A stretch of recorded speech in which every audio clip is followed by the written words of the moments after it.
নমস্কার, আমি বাপি হালদার, সাংসদ মথুরাপুর লোকসভা। গতকাল আপনারা দেখেছেন সম্মানীয় বিরোধী দলনেতা তিনি মথুরাপুর এসেছিলেন এবং গত 22 তারিখে আপনারা সবাই জানেন যে একটি স্বেচ্ছাসেবী সংস্থা Gangasagar Kapil farmers Mahamati Kapil farmer producer company limited তারা রায়দিঘি বিধানসভার 51টি ক্লাব সংগঠনকে মাঠমুখী করার উদ্দেশ্য নিয়ে 10,000 টাকা করে আর্থিক সহযোগিতা স্বরূপ চেক প্রদান করেছেন এবং 2টি করে ফুটবল তাদেরকে উপহার দিয়েছেন।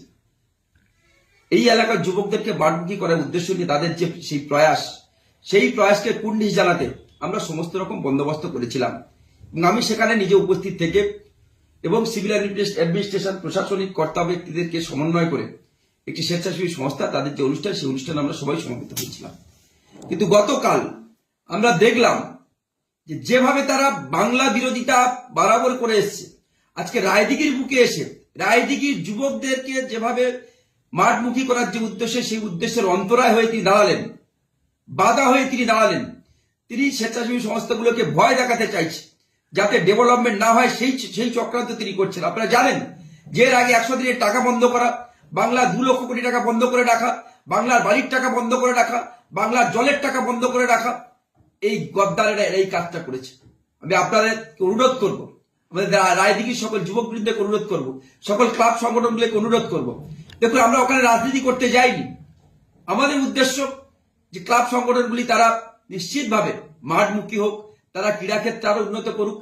আমাদের বিশেষ করে দক্ষিণ 24 পরগনার সুন্দরবন এলাকার ক্রীড়াক্ষেত্রে একটা অনন্য অবদান আমাদের ছেলেরা, আমাদের যুবকরা তারা রেখে দিয়েছে। আপনারা জানেন এখানে অ্যাথলেটিক্স তারা অলিম্পিক গেমসের মতো একটা সারা বিশ্বব্যাপী গেমে তারা অংশগ্রহণ করেছে।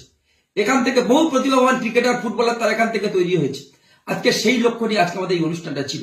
কিন্তু আজকের দিনে দাঁড়িয়ে যারা রায়দিঘির মানুষকে অপমান করতে চেয়েছে, রায়দিঘির যুবকদের উন্নয়নের অন্তরায় হয়ে দাঁড়াচ্ছে, আজকে তাদের জবাব দেওয়ার জন্য আমি আপনাদের কাছে অনুরোধ করব যে আগামী দিন যারা উন্নয়ন বিরোধী, যারা বাংলা বিরোধী, যারা যুবকদের বিরোধী, যারা মহিলা বিরোধী, যারা উন্নয়ন বিরোধী, তাদের জবাব আপনাদেরকে দিতে হবে।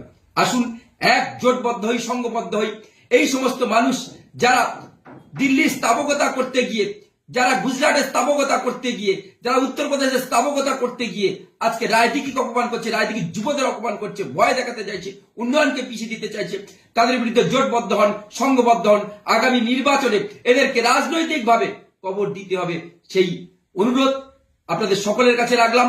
আগামী দিন নিশ্চিতভাবে আমাদের এই উন্নয়ন জারি থাকবে।